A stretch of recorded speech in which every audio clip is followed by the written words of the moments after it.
زمین خاموش تھی، آسمان اپنے رنگ میں مگن۔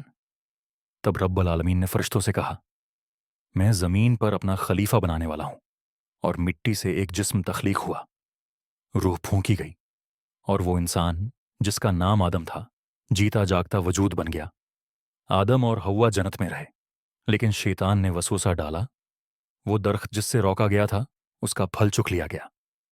توبہ ہوئی، معافی ملی، اور انسان زمین پر بھیجا گیا، آزمائش، ہدایت اور نجات کے لیے۔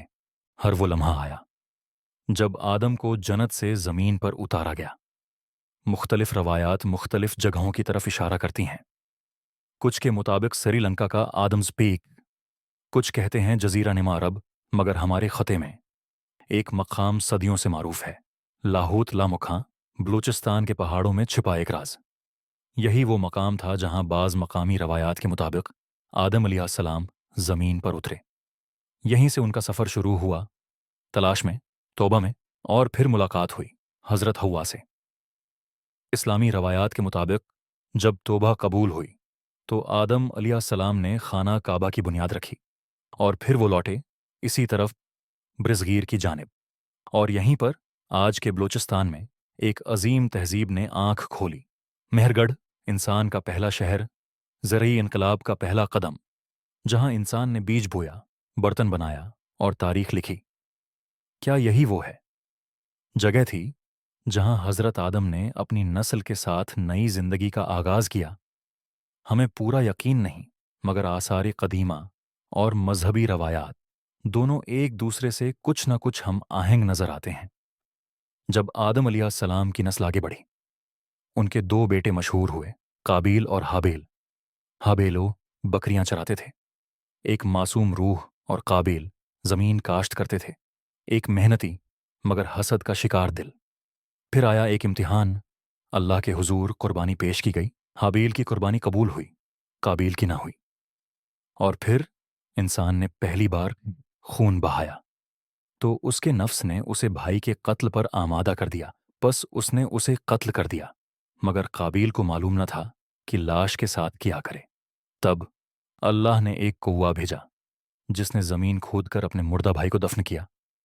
اسی سے انسان نے پہلی بار دفن کرنا سیکھا، مگر پھر قابیل آدم سے چھپ کر نکل گیا۔ کچھ روایات کے مطابق وہ ایک عورت کو لے کر ہجرت کر گیا مغرب کی طرف۔ کیا وہ ایران کے پہاڑوں سے گزرا؟ کیا وہ عراق کے میدانوں تک پہنچا؟ اور کیا یہی لوگ تھے جنہوں نے آگے چل کر میسوپوٹامیا یعنی میسوپوٹیمیا، دو دریاؤں کے درمیان ایک نئی تہذیب کی بنیاد رکھی؟ جارمو، عراق میں سب سے پرانا زرعی گاؤں، برتن سازی، مٹی کے گھر اور بیجوں کا ذخیرہ، یہ سب کچھ حیرت انگیز طور پر قابیل کے زرعی پیشے سے ملتا ہے۔ شاید وہی قابیل جس نے قتل کیا، پھر معافی کا خواہاں نہ سہی مگر آگے بڑھا اور انسان کے پہلے گاؤں کی بنیاد رکھ دی۔ قابیل کے جانے کے بعد حضرت آدم علیہ السلام اور امہ حوا کو ایک اور بیٹا عطا ہوا، شیث علیہ السلام۔ اسلامی روایات کے مطابق شیث علیہ السلام کو نبی بنایا گیا۔ انہوں نے اپنے والد کے علم کو آگے بڑھایا، تحریر، زراعت، دھات کاری اور وحی کی تعلیم۔ کئی اسلامی اقوال کے مطابق آدم علیہ السلام نے 930 سال کی عمر پائی، اور جب وہ اس دنیا سے رخصت ہوئے ان کی اولاد کی تعداد 1400 تھی۔ شیث نے ان سب کی قیادت کی اور ایمان کے ساتھ معاشرہ تشکیل دیا۔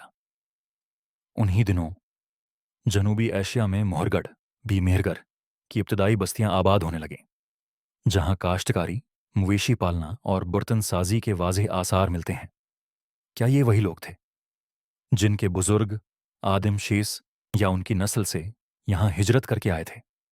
کچھ محققین کا ماننا ہے کہ جنوبی بلوچستان کے علاقے لاہوت لامکھاں، جہاں آج بھی صوفی روایات موجود ہیں، ممکنہ طور پر وہی جگہ ہو جہاں آدم علیہ السلام نے زمین پر قدم رکھا۔ یہ سب کیسے جڑتے ہیں؟ آگے آنے والے حصہ میں ہم بات کریں گے۔